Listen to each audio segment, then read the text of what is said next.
Le sens de la journée, il est très simple. En plus, il est impacté complètement par une actualité sur les services publics et notamment sur le rail, le statut des cheminots, la libéralisation du secteur et les régimes spéciaux qui sont sur la sellette. On est dans un contexte de lutte des cheminots contre la libéralisation et le changement du statut d'entreprise à la SNCF.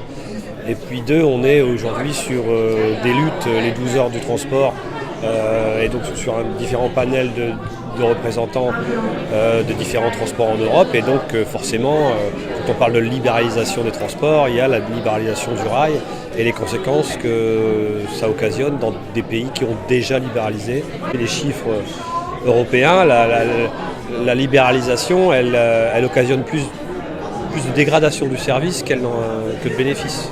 Et pour être touchés de plein fouet, les portuaires et dockers savent de quoi ils parlent. Au niveau européen, les effets de ces politiques de déréglementation, de libéralisation ont des effets dévastateurs sur les travailleurs portuaires. Nous avons des exemples concrets où cette libéralisation, comme la Grèce, a mis les travailleurs dans des situations de précarité absolue, ce qui n'a pas garanti non plus une qualité de service meilleure.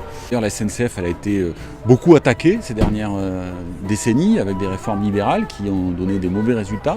Donc on voit bien aujourd'hui que ce n'est pas dans cette direction qu'il faut avancer. Au contraire, il faut changer de direction, changer d'aiguillage. Je trouvais l'initiative intéressante sur un point qui m'a fort touché, c'est tous les liens qu'il y a, toutes les luttes locales qu'il y a en France entre les usagers d'un côté et les travailleurs de l'autre. Il faut savoir qu'en Belgique, on n'a pas vraiment cette tradition-là, d'avoir des comités d'usagers qui se battent pour le maintien de lignes, pour le maintien de guichets, pour le maintien d'un service public ferroviaire. Mais plus avant, il nous est apparu dans mon groupe, la GUE, la Gauche Unie Européenne, qu'il était important de parler transport. Pourquoi ?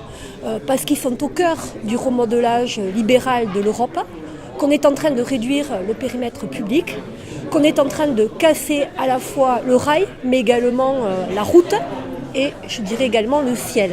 Donc on voulait en discuter, on voulait discuter des enjeux quand même, parce qu'on marchandise un secteur et dans le même temps, on a des besoins écologiques nouveaux. On a beaucoup parlé d'environnement aujourd'hui.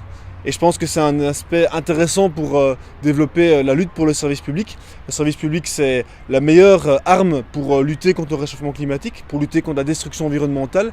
Il faut vraiment porter ce message que le marché, la libéralisation, les privatisations, les entreprises privées ne cherchent qu'une chose, c'est le profit, et pas du tout la sauvegarde de l'environnement. Tout l'enjeu du développement durable, du défi climatique des années à venir, il est de faire que les camions, ils soient de moins en moins nombreux et que les marchandises circulent sur les trains. C'est insupportable de voir comment la vallée du Rhône est aujourd'hui engorgée de déplacements de camions, alors qu'il y a une ligne de chemin de fer qui pourrait accepter ces marchandises et à côté un fleuve qui pourrait, avec du fret fluvial, accepter également ces marchandises.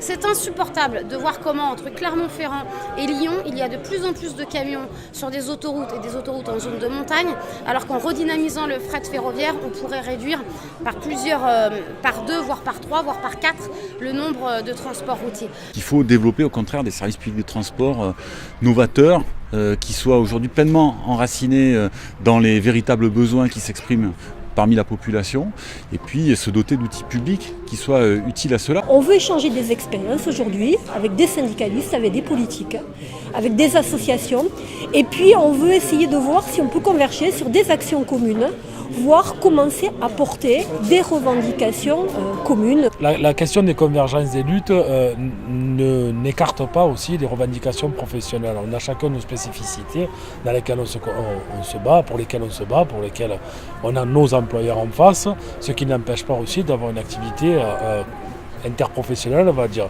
qui font que les équilibres sociaux touchent sur tous les secteurs d'activité. Donc même combat, oui, même combat, puisque les effets de la libéralisation, on les connaît déjà dans tous les secteurs d'activité dans lesquels on prend le domaine de l'énergie. On a très bien vu que la déréglementation du secteur énergétique n'a pas fait baisser le coût de l'électricité. Au contraire, les usagers en pâtissent aujourd'hui.